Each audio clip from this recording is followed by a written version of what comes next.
Hello, good evening, good night to those following us. Let me see if I can remove that and you will see me. There you go. Hello, everyone following us on this live streaming on YouTube, Facebook, and Periscope. And hello to everyone. My name is Sebastian Rodriguez. I am one of the people behind the campaign playbook.eu, which is a community of pro-European professionals who work in different places, but they use this community to network, to follow the elections, to learn, to support each other.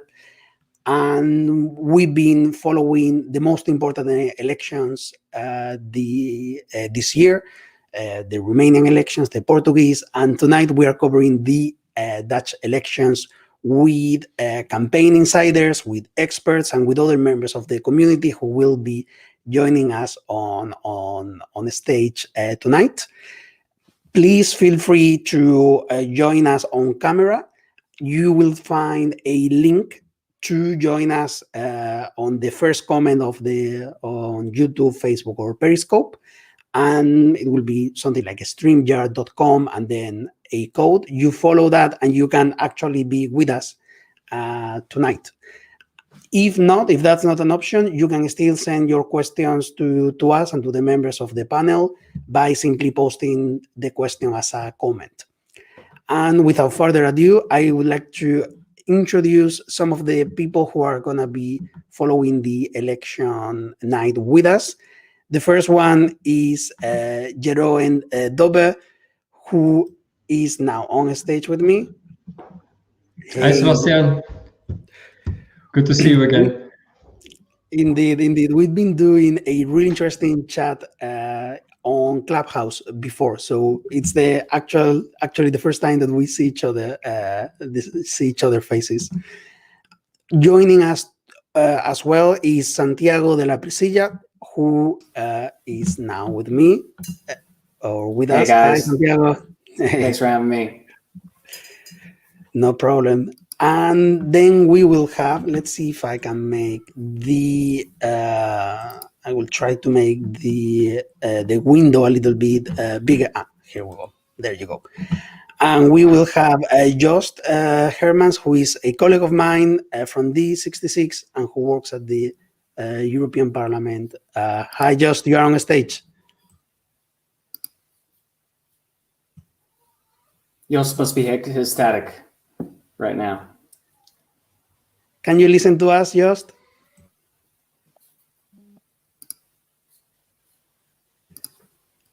Okay. I think, I don't think we can listen to you. I hope that you can listen to us at the very least. And so there we go. We will continue. Thumbs up, just if you can follow us.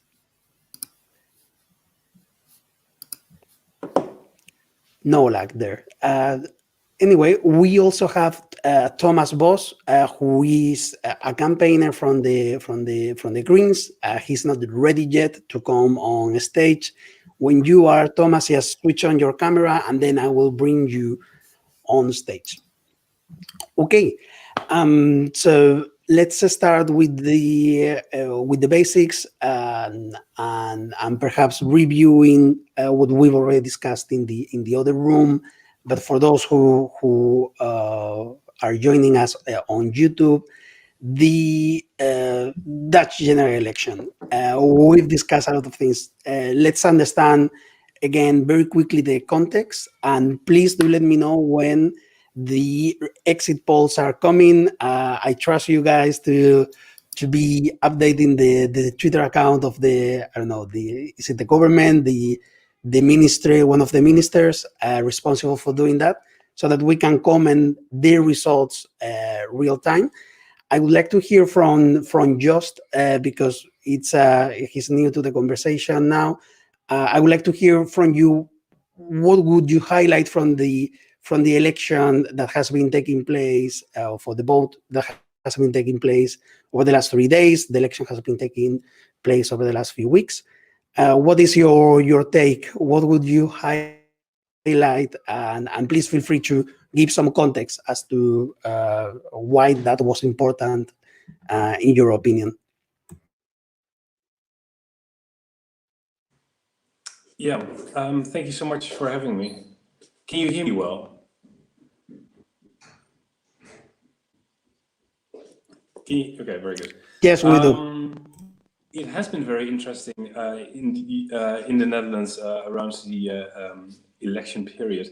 Campaigns were very different from what we've seen usually. Of course, due to the Corona lockdown, which in the Netherlands has been quite tight, quite severe, it has been more difficult to actually have campaigns the normal way. You've also seen that the elections themselves have taken place differently. They've been spread out over a period of 3 days instead of the usual 1 day that we apply in the Netherlands. And through that, it's more difficult to actually campaign, and it's more difficult to have the elections in the way we usually do them. More difficult to predict the outcome as well. We've just seen the first exit polls come by, and they are very interesting. I think it's very difficult to assess whether these are actually reflecting the final outcome, because it has been so much more difficult to check upon this. As you've seen in the campaigns, the Corona pandemic was really the most important issue that we have seen, but we've also seen a lot of campaigns on new leadership, for instance. We know that our current Prime Minister is quite experienced and has been in his position for quite some time. And on this issue, he has also been challenged. And this has made the campaign very interesting. Besides that, there have been 37 parties participating in these elections. I believe that even for the Netherlands, which usually already has many parties participating, it's quite a record. And people are already speculating about the fact that this might actually set the record for the most parties entering parliament, which would, of course, have a very interesting effect on the formation of a government in the upcoming period. Thank you, Just. With us, and I would like to say hi to Thomas, who I announced earlier, but he's now joining us on stage. Thomas, he's a campaigner for the Greens, and I believe that you've been quite active throughout the campaign. So please share with us some thoughts, and after that we will start commenting the first results. Thank you, Sebastian, for having me. And in the back, you will see the poster of the Green Party. So I've been a local campaign organizer here in Wageningen, which is the well-known city for its horticultural university. And for us, it has been quite a hard campaign. As for many other parties, I think, because it was so hard to get in touch with possible voters, and especially voters that are not already in the green bubble. And the painful thing right now for us is we were just discussing this within the party with all the campaign leaders, that a year ago it seemed that we would have around 20 seats in the parliament. But now it turns out that we have only 8. So somewhere down the line during this year, we lost 12 seats. So that's a painful assessment of this campaign. And I would say that what you have seen during this campaign is that all the talk was about Corona, and we couldn't change the topic as the Green Party. And I think that was very hurtful for us, for our campaign. Was that something that was isolated to the Greens, or was it more like an issue for the left or for the parties to the left of the coalition government? I think it's something all the leftist parties had to deal with. But I think for us, we somehow weren't able to get in the news with our agenda. And I think D66, which is the more liberal leftist party, they have this new leader, Sigrid Kaag, and I think she really did well during this campaign and was better able to attract some media attention. And I think also because she has this very elegant, very charismatic way of talking to voters, talking in the debates.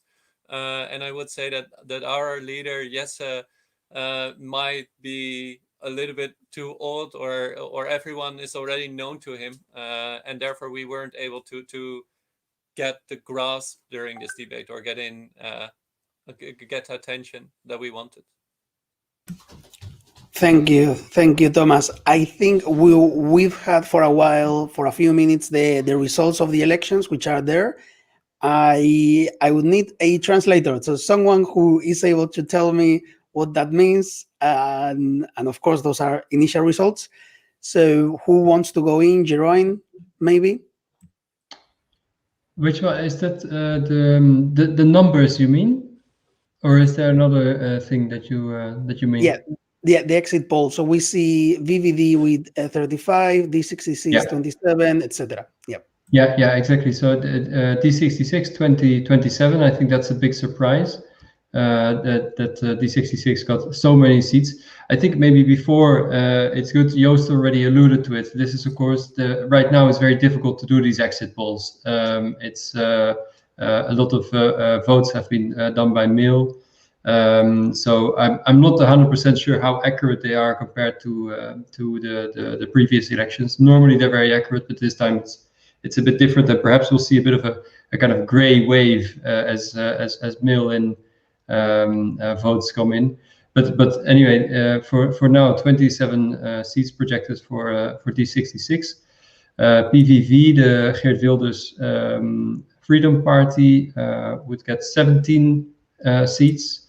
CDA, the Christian Democrats, they're projected at 14.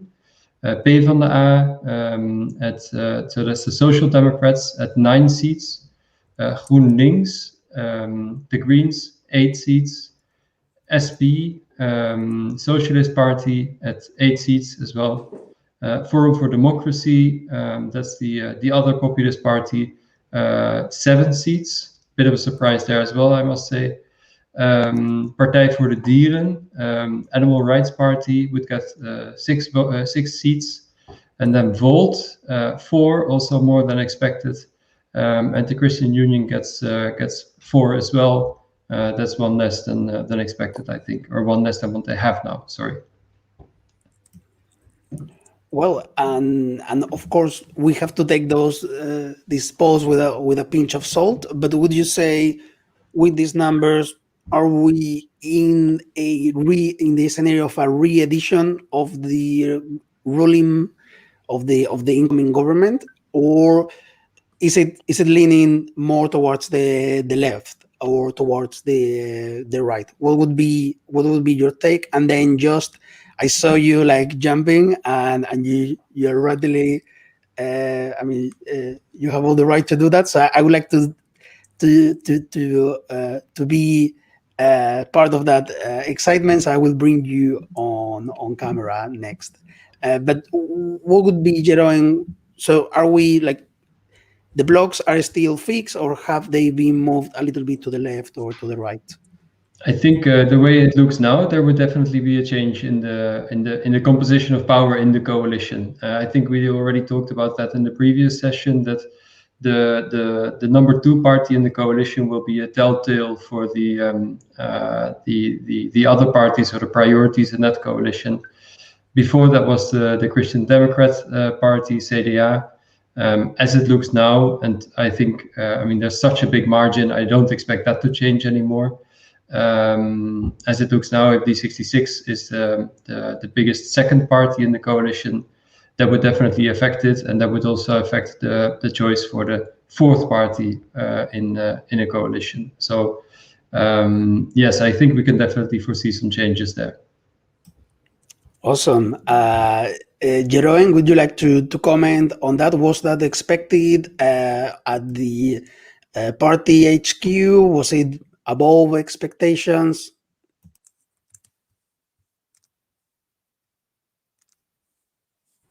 Was that for Joost or for me? For Joost. Yeah. He dropped. Anyway, but we have Thomas. So Thomas, so you announced that you were gonna take a big hit. Seems like it's gonna be, it's gonna be significant. And what will be? I'm asking as a completely outsider to Dutch politics. In Spain, is a result like this, it wouldn't necessarily mean like change of leadership or anything like that. It's quite a leaders are very, with rare exceptions, they usually can go through this crisis. Is it can go through or can survive a result like this one? What's the culture? I mean, are we gonna expect some changes in leadership? Good question. I don't think so, to be honest, because the Green Party has always been this marginal party. So 8 seats is the average that we have throughout the year. So although it's not what we expected, because like there seems to be this demographic pressure for more green initiatives, and I would say like throughout the years we have heard that the younger voters will vote for green parties, and that's something that we see in Germany. But overall, I would say 8 seats is still quite a decent result for the Green Party in the long term. But right now it's back to the drawing board and review how we could improve on this. And I would say the most unexpected thing for me is that D66 wasn't doing so well the past couple of weeks, and or at least in my view, like the past days they have shoot to the moon, which is very impressive. And that's something that interests me, to be honest. Like the past couple of weeks we saw D66 like growing a bit, but now they have increased with 8 seats, so that's quite a big margin. And I think many of our voters of the Green Party possibly has gone to the D66 party. So interesting. Even to me, the fact that there are 2 liberal parties in the Netherlands makes it the most amazing country to analyze, because it's, I mean, so many options, right? And yes. Yeah, and I would say, to be honest, like the differences between D66 and the Green Party are possibly for an outsider quite marginal. Like, don't let it adhere to D66 people. But I would say a transition between D66 and the Green Party and vice versa isn't that big of a step for many of the people here. Santiago, you've been following this election very closely. I know that you will have some interesting takes, so the floor is yours now.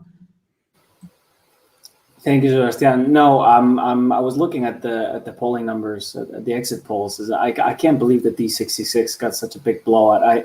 Again, you have to take these results with a pinch of salt, like you mentioned in the beginning. The fact that they've had such a huge jump is what makes me perhaps a little bit more skeptical as to how accurate these results are. But let's say they are. Let's say that these results are very accurate, and this is extremely impressive for the more social liberal party. It would make sense that yes, the biggest share of the Green Party voters went to the D66. I can totally see that happening. Especially as I think this has been happening you have two options in the way it goes if we're going to give it a European context, right? If you go with the Germans, like Thomas said, the more of the younger generation go into the the voting age, the more they will vote for more left-leaning parties and for the left. That has been happening in Germany. What I think is happening in the Netherlands is that the mainstream parties are adopting the policies from the greener parties, and they're absorbing their voters with them. I think the D66 is a classic example of that. The VVD, gaining 2 seats, that is not surprising. That goes to show that yes, Rutte will lead the next cabinet. I do see that if you want me to make a prediction, as you were alluding to in our earlier conversation, is that I think that this gives a chance for a more left-leaning coalition. I see that, for example, if we're gonna, you're talking about going back to the drawing board from my friend in the Green Party. I'm sorry about that. Historically, it's a good result, but you could see a coalition with the VVD, definitely with the D66. But I mean, we're only talking about an 8-seat difference between the two larger parties. I think the D66 could be a lot more bold in constructing a coalition. You can have perhaps the socialists, the Socialist Party, the Labour Party, rather, not the Socialists, the more center left leaning party rejoining the coalition. Perhaps that is a possibility, and that could make the coalition shift a lot more to the left than it does now with the Christian Union and the Christian Democratic appeal. So I think this is very interesting. It could make it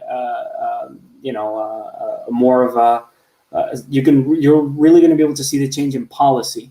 I think it's just very important. So we've been talking about the campaign. The campaign has been very much centered around personality, right? And this is not only the VVD gets a lot of trash for this, I'd say, for saying that they're not campaigning on issues, but they're campaigning on just Mark, right? The simple Dutch guy, the manager who's running things the way, and as a simple guy, right?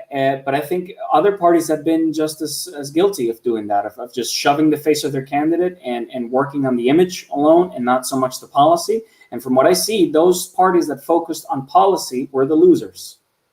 Because right now people are not focusing on policy. They're thinking about who can best lead them throughout this crisis. The fact that they're locked in at home all the time. The fact that they don't know what the year is going to look like, right? The fact that they don't know where they're going to be able to go on holiday. They don't know where they're going to be able to have a job next year, right? And I think you can very much see this difference, and it'd be interesting to see next time around how the parties that focus entirely on policy are going to approach it.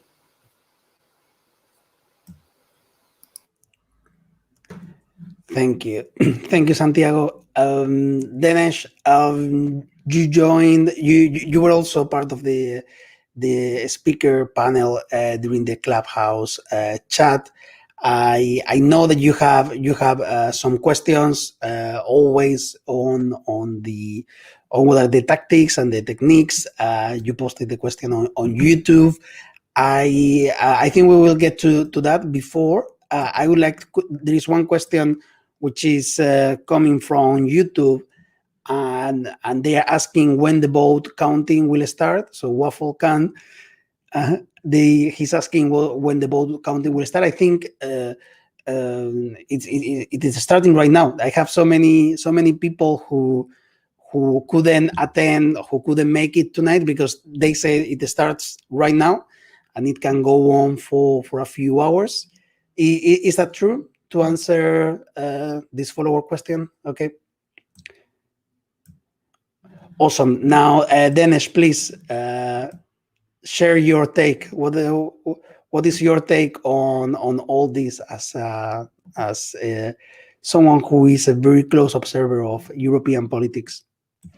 Well, first of all, goedenavond, good evening to everyone. And may I just say, I think we have something to drink to, which is that this is a good day for European democracy. According to the Ipsos exit poll, 81% was the turnout rate, which means that this is an election where you have a vast majority of citizens going and casting their votes. I think we can be happy about that, regardless of which political parties we prefer. Now, I'm curious what the gentlemen are drinking, but I'm going for Bolsenever for tonight. And I know that there are quite a few good beers from the Netherlands. So, gentlemen, please feel free to share what you're going into tonight. I would say my key takeaway is that campaign tactics matter. I would like to highlight the example of one political party. This is Forum for Democratie. I think that their success is up to three primary reasons. I would have to say that I think this is a big victory for them. They've gone from 2 seats in the last Tweede Kamer to 7 seats this time, if the exit polls are to be believed. I'd say the 3 key reasons are the following. First, build up your membership. They managed to get to the point where they are the party, allegedly, with the largest membership within the Netherlands. Just to put it into perspective, Santiago mentioned this previously, namely that Geert Wilders' party, the PVV, has 1 member, Geert Wilders. Now, Mark Rutte's party, the VVD, has approximately 23,000 members. In contrast to that, Forum for Democratie had 45,000 members. And that's a large membership that you can rely on during the campaign. And they have effectively mobilized their party membership, it seems. The second, I would say, is definitely Corona tactics. They specifically engaged in a campaign that they dubbed the Freedom Caravan, which was a campaign whereby they arrived unannounced in municipalities on buses, and they would hold improv events, which cannot be canceled since they haven't prematurely asked for a permit to hold an assembly, which is not possible under the current regulation. So they've been very effective in mobilizing people in spite of the COVID-19 pandemic. And I think we will see this pattern repeat throughout the elections this year, that there will be parties who will organize assemblies in spite of the restrictions. And that's something I think we should watch out for as observers.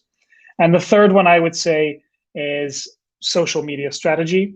It's very interesting that Forum for Democratie took out the largest number of ads on Facebook, 374 since September 2020. And perhaps the social strategy is also the reason for D66's outstanding result, because of course there are many reasons why in the end they have been able to reach so many seats, but definitely one of them is that on Google platforms, including YouTube, they took out the largest amount of ads, 1,763 since September 1st from last year. And just to put that into comparison, if you look at GroenLinks, they took out altogether 90 ads since then on Google-related platforms. So I think we have to see, of course, the end results to draw conclusions, but tonight is an interesting event. Of course, the results are, of course, important, but you have to know that the coalition negotiations will take place, and they may last for quite a long time. Last time in 2017, it took a record 208 days. Let's hope, due to the pandemic, that the government will be assembled quicker than that. Thank you, Dennis. We have just with us, probably he was having some connection issues. Probably you can listen to us and we can hear you. I think the image is definitely better. And well, congrats. I think it's to build on what Dennis has said. Probably there is a very smart campaigning behind the result. So you've been very, very bold with digital ads, and it seems that it has paid off. So what are your reactions, Just? Yeah, I have to admit, sorry that I was gone for a little bit, by the way. My connection was really bad, but I can hear you perfectly now. I have to admit, at 9 o'clock, when the first results came in, my phone exploded and my computer exploded.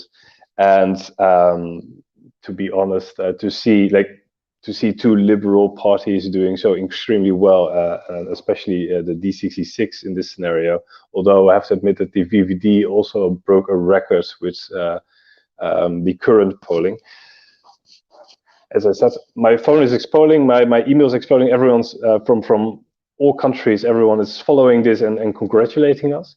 But again, and I believe it has been said many a time, we have to be a little bit cautious with the current exit polls, because we don't know whether this actually reflects reality. In the past, under normal circumstances, it's difficult to assess whether the exit polls are a good estimate of what the actual result is going to be. And especially during Corona times, it's very, very unclear. There are completely different methods of voting. There are different methods of measuring, counting the exit polls. So we're still waiting, but the fact that, or the assumption that the D66 would have gained 8 seats, going from 19, which wasn't bad, to possibly 27 is quite miraculous, I would say. We have one question for you coming from YouTube. It's from Barry Piatov, and he is asking if you see the leader of D66 as the potential prime minister after Mark Rutte. Whether I see it, I'm convinced that the entire campaign has been around the possibility of introducing new leadership. I believe that's the actual motto of the D66 campaign. And yes, I do believe that there is that ambition. Then again, it's quite common in the Netherlands that the largest party delivers the prime minister, although this has not been written down anywhere. This is, of course, just one of the unwritten rules. It strongly depends on the formation of the next government. Looking at what we previously said, that 37 parties have participated in these elections, the fact that we might have a record amount of parties actually entering the parliament might have effect on the formation of a government. And with that, I think many possibilities are still on the table. Absolutely.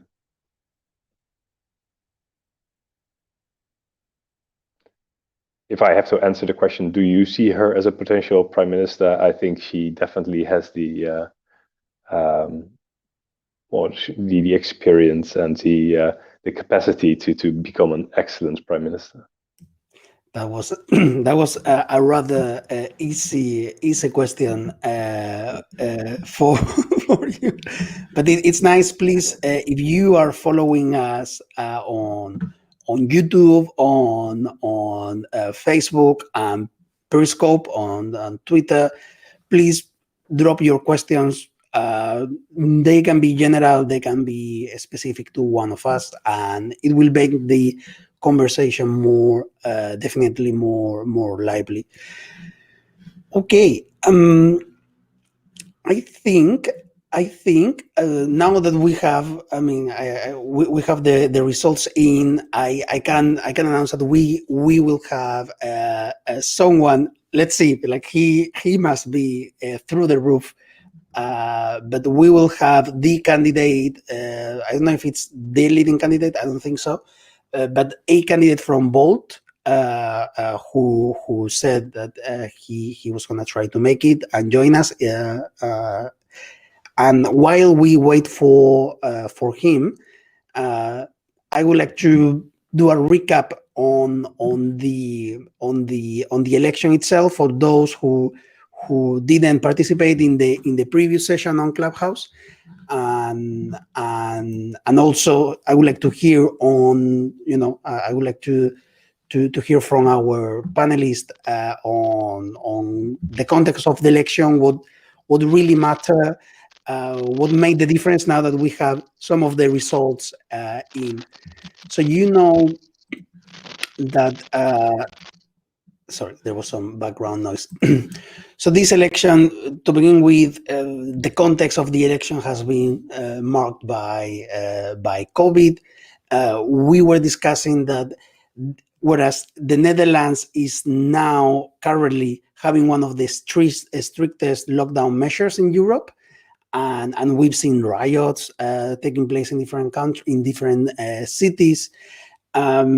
Those measures came rather late, and in other aspects, in other, in terms of the whether it is mandatory to wear a mask on a public space, it's quite relaxed on, or it's been quite relaxed on that matter.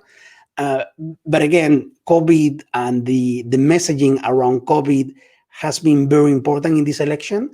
Usually, and we will need to see more examples, but usually you will see either a rallying, I think it's called a rally around the flag, which is government or people feel that their government are doing a fine enough job, and they really, like I think Santiago said before, they think that during a period of crisis is not the right time to do any experiments.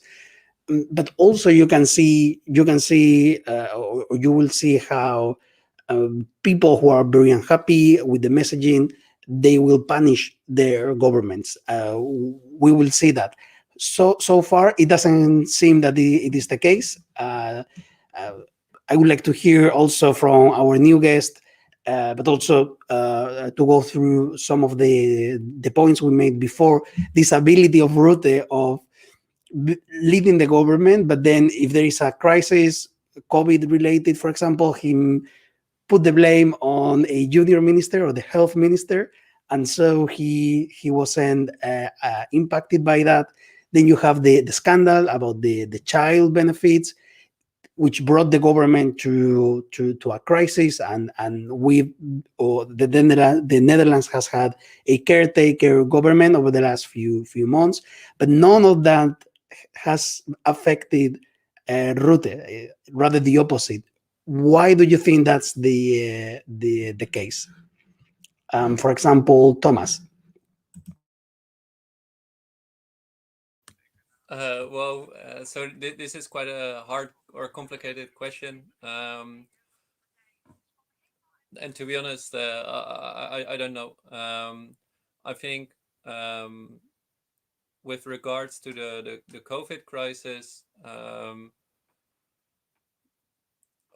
so Rutte's handling, as you pointed out, has always been to shift the blame to someone else, or just to vanquish from the stage. And I would say, in the case of the scandal, he did the same. So before there could have been an actual debate in the parliament about this scandal, the cabinet already went, or they decided to stop as a formal cabinet. And I would say this was very helpful for Rutte, because now there wasn't any real debate within the parliament, because like debates like this could drag on for hours and hours and hours, and it could have been so many hard questions for him to answer.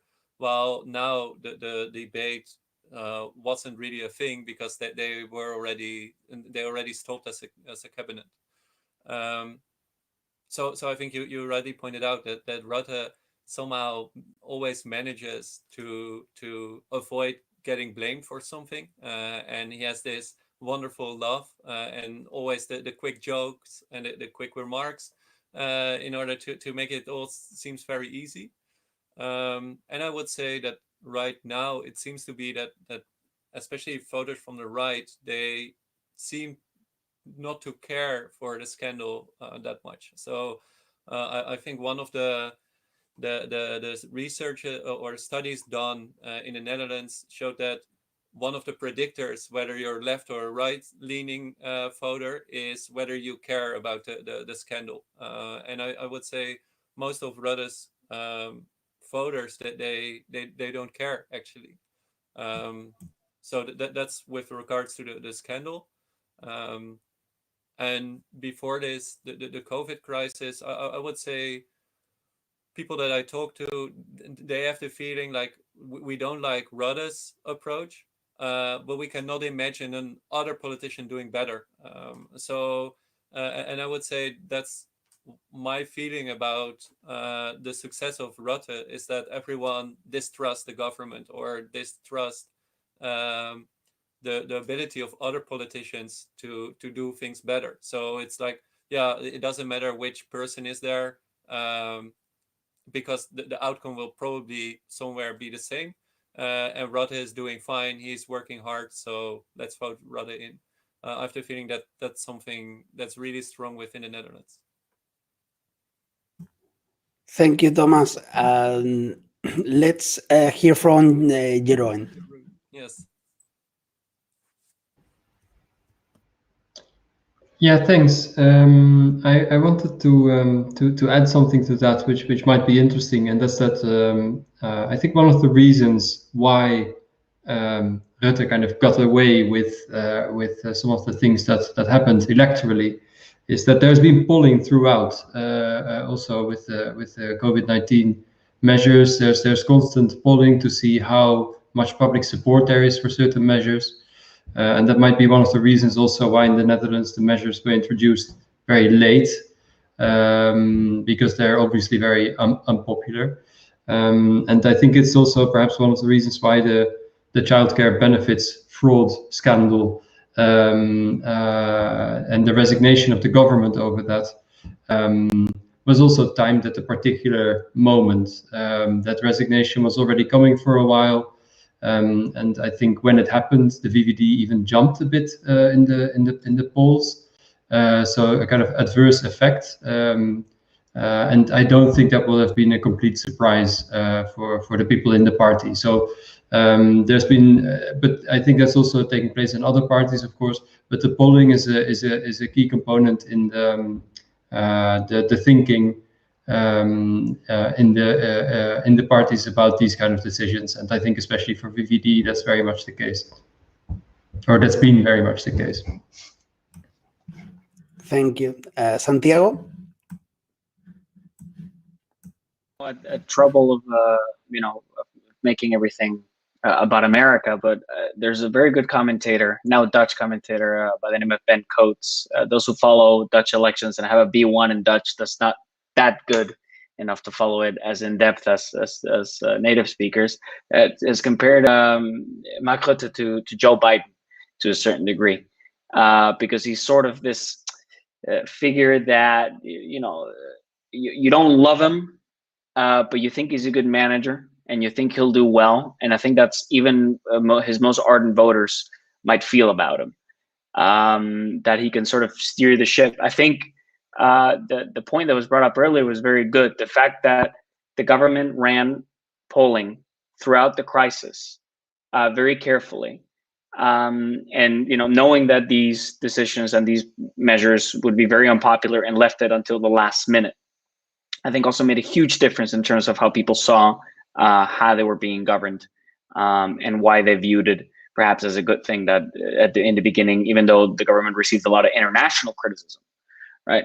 The fact that they really didn't have a proper lockdown up until way later, and still some measures that countries look at, for example, sitting here from Brussels where we have to wear a mask if we leave our home, that is not the fact, in the streets in Amsterdam or in The Hague. So I think that's a big difference. And in that case, Rutte is very much a Trump figure. I don't know how he does it. How can you have a scandal that is that big and you get away with it, and you enter an election and you get out with more seats, and being able to sort of deflect everything on your coalition partners, right? You have CDA taking sort of the brunt from the COVID-19 crisis. He did the same thing with his coalition partners with the Labour Party in the 2017 election, right? They lost very few seats. The Liberals lost very few seats compared to the Labour Party. Somehow, every mistake that the government makes, he manages to sort of shift. And I don't know how he's able to get away with this. There might be political scientists, people writing their PhDs, trying to make books about this. But to me, it is fascinating. You can have a guy rule the country for 10 years, beginning with the far right, moving on to the center left, and then going into a 4-party coalition with liberals and with Christian Democrats, to now moving again to a more left-leaning coalition with always maintaining a level of seats and leadership that I think other political parties in the Netherlands and in Europe look at. How is it that a guy can get away with, perhaps, for people like it was brought up before, that no one else can imagine another person in that position. That's like every politician's dream, right? And to do it democratically, by the way, to do that 4 elections in a row and then keep ruling. I think it's fascinating, and I think it's a great feat for his leadership and the way he runs his campaigns. So his team more than himself, really. Indeed. Denesh, who knows a few things about straw men running a country, can perhaps comment on that. You have the floor now. Indeed, I come from Hungary, and Mark Rutte and Orbán Viktor, my country's prime minister, are in a race to be the longest-serving prime minister indeed. My question would be to the entirety of the panel, how much of this election was decided by personality, do you think? I have not seen any reliable opinion polling that supports this, but let me give you an example. I was looking at the election posters for the political parties, and I see that VVD put Mark Rutte up there, D66 put Sigrid Kaag, CDA put Wopke Hoekstra, Forum for Democratie put Thierry Baudet out there, FLV put Geert Wilders out there. And then I see GroenLinks, which, Thomas, you have the election poster right behind you. You don't have the leader up on the poster. Instead, you have, if I remember correctly, Meer Toekomst, Meer GroenLinks. So a more future, more green left. So do you think that perhaps that's one of the reasons why the results are that voters were not able to make the link between your leader in the televised debates, which are very important in the Netherlands, there was one just last night, and the party? Okay, Thomas, on that, and then I would like to hear from Just. Thomas, you're on mute. Yeah, now. Yes. Yeah.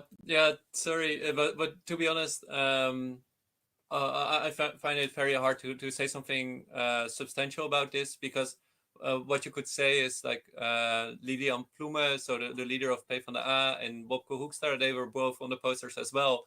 And CDA and PvdA both lost during this election, although they were both quite new as the party leaders.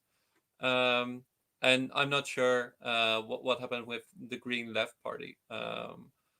So somehow we missed out on something.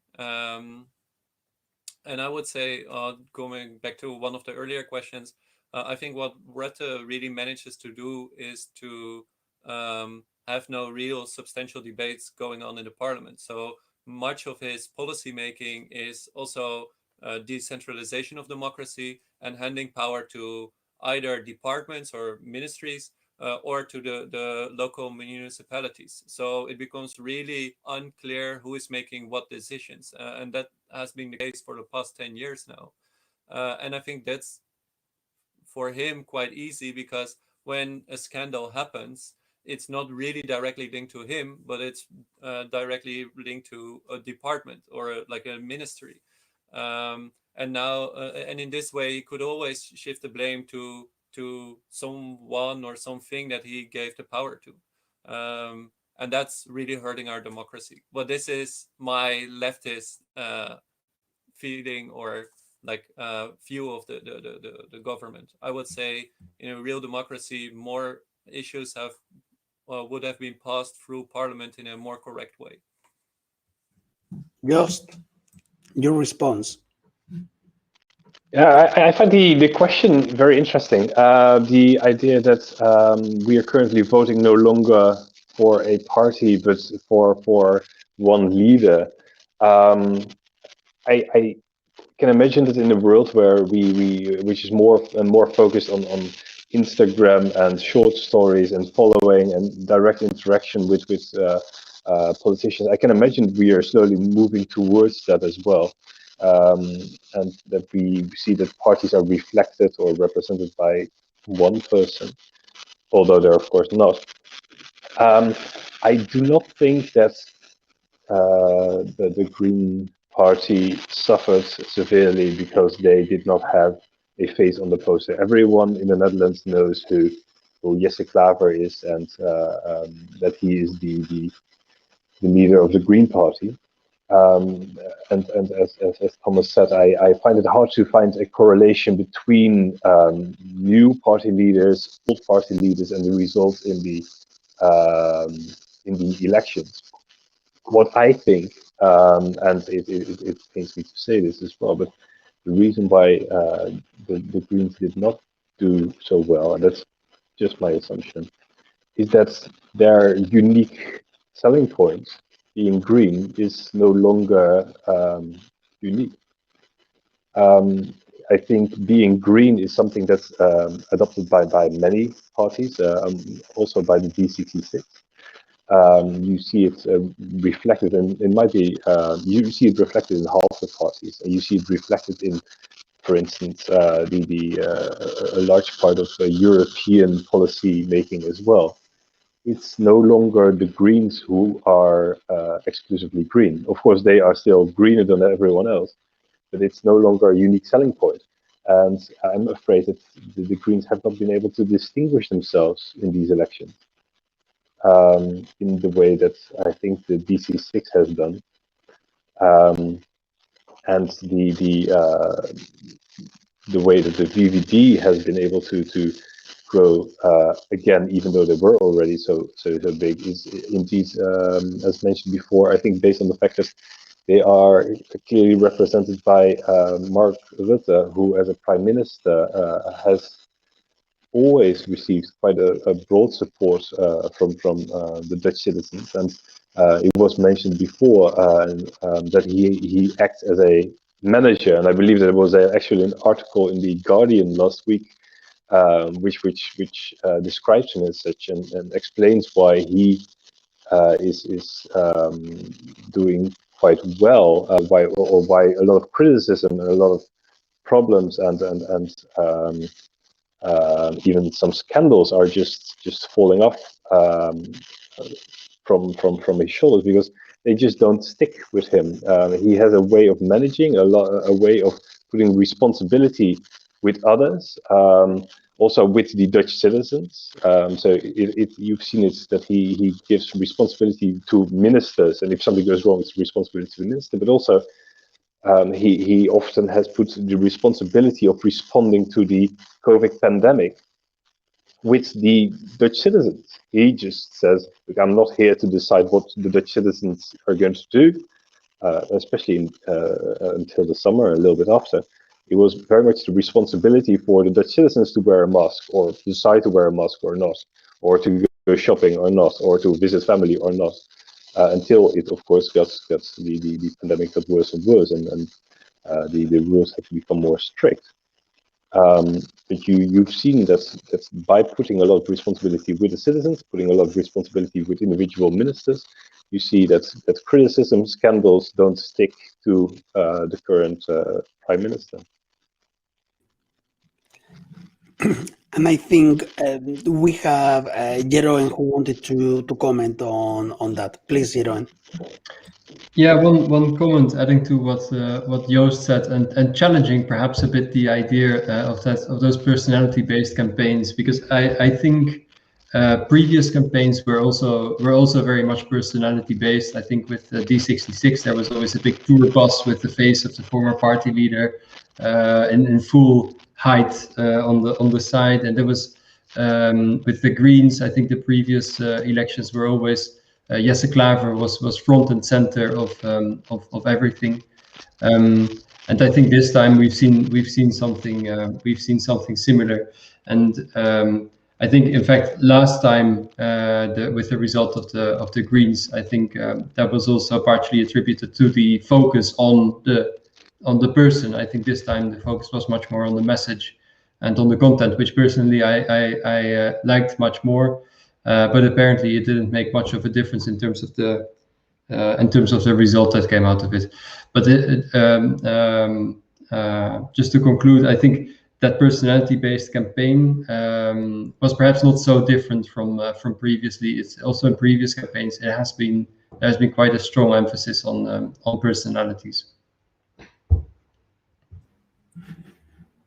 All right. So I just to give an update. And I think it's fair to say that the idea of especially this last chat, or the second part of the session, is to really have people from the ground, some of the actors joining us, the campaign insiders. I'm checking with them, and the people from Bold, they don't respond. I think they are in a very good place. I I can also see, I was chatting with the VVD campaign manager, and I think they are already, they are also like super happy. Santiago, from his Twitter account, he tweeted a picture of the moment they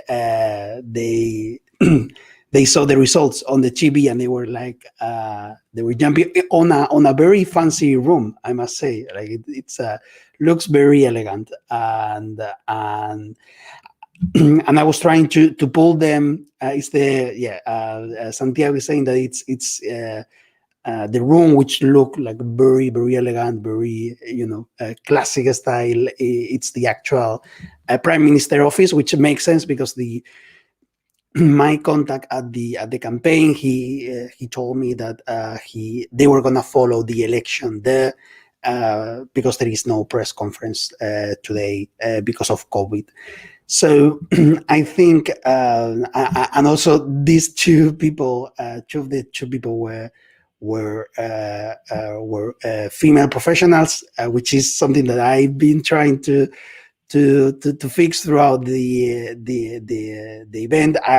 We reach out to many, unfortunately, because they are having a really good night, they couldn't join us, and so for that, if someone realized, I really apologize, but we did try to get some diversity, gender diversity in the in the panel. But since I don't think they will come back to me anytime soon, because it's getting late, and they and today we celebrate, like we say in Spain, today we celebrate, tomorrow we start working. That's not the case in the Netherlands, which is why I want to put forward the last question from our audience to also say, that we are listening to them and that they can contribute to the conversation. It comes again from Barry, and he said, with the results that we have at the moment, and if they hold, how long do you think it will take for the Netherlands to have a new working government?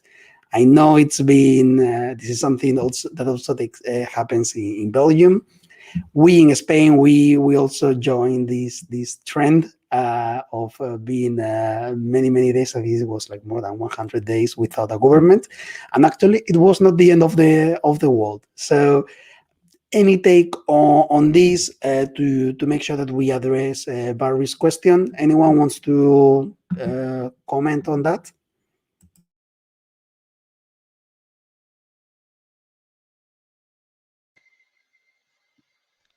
Yeah. Of course, it's difficult to form a coalition if you have 37 political parties participating in the elections.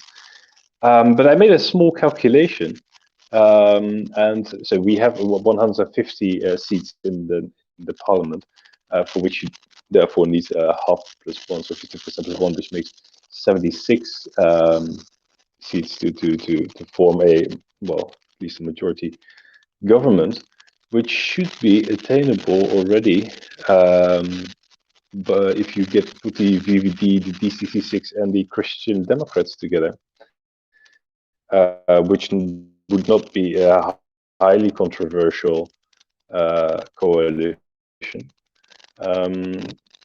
If this would not work, like it's impossible for the D66 and many other parties to work together with the PVV. If that doesn't work, we will end up with a coalition of many other smaller parties, and that will be more difficult. So it's either going to be very easy and quick with these three large parties, or it's going to be extremely complicated. Santiago? I think, trying to guess how many days a government will be formed in Dutch politics. I think I might as well get a lottery ticket.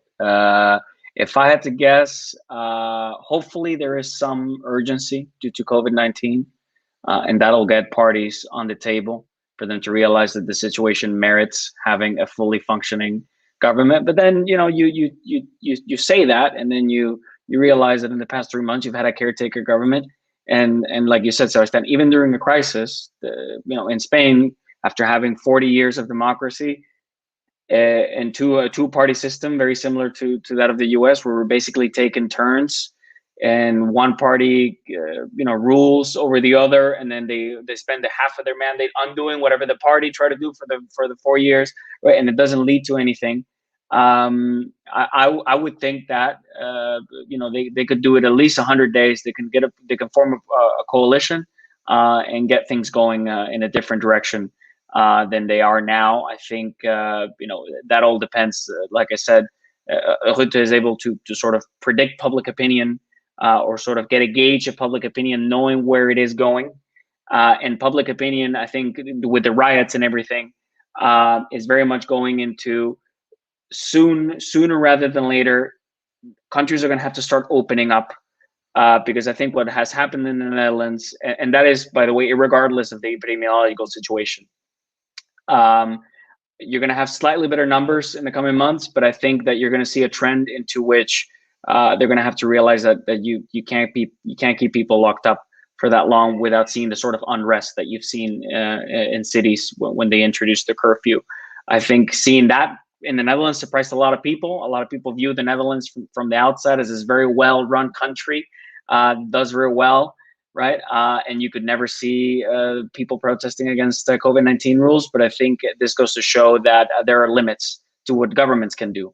And they themselves recognize this as to how long they can take this for. Thank you. Thank you very much for that. I think it was quite insightful, and I completely agree. I think we will witness the redefinition of the role of the state, and there is no unity, there is no agreement. Some people want more protective state. Some people think that it's going way too far. So it's gonna be a passionate debate. It's gonna be on the ticket, as an underlying message in each and every election taking place this year. I would like to leave it here because I know that some of our guests, they need to attend more meetings tomorrow morning to talk about the Dutch elections. Thank you very much, Jeroen, for agreeing to participate, and I will see you tomorrow. It's a ALDE party breakfast meeting with him, and to analyze the results, perhaps with more information, with more analysis, and it will be great to be with you tomorrow and to listen to you. Thank you, Thomas. You have a really challenge ahead of you. As a local campaigner, I know how hard it is, but it is true that you are close to the people, and you know what they feel, how they feel, and that's in politics. That's everything. I have to say that I often come across with people who are not very close to what the citizens are demanding. They live sort of in a bubble. And this is what we are also trying to do today, to break the bubble of Brussels and try to talk to people on the campaign trail. Thank you, Denis. As always, very smart comments and very relevant. For those of you who don't know, Denis is also part of the people running the show here in the campaignplaybook.eu. Santiago, thank you. You've been with us for 2 hours, so well done. You can now go back with the cat that I could see passing by behind you. It was really nice to be with you tonight, and just it was again last minute. Really great that you accepted it. We joined you as liberals. We joined you and VVD in this very special night. I think our president just tweeted that it was a victory for democracy and for the pro-EU values, or for the European values in the Netherlands. So we will sleep well, knowing that we've done our job, and then tomorrow we continue with the task that it's never ending. Thank you very much. We leave it here and see you in the next session. See you for the German election. That's going to be a good one. I hope that you will be joining us as well. Thank you, and have a great night. See you tomorrow, Jeroen. Ciao. Thank you, Sebastian. See you. Muchas gracias. Dank u wel. Dank u wel. Thank you. Tot ziens. See you soon. Tot ziens.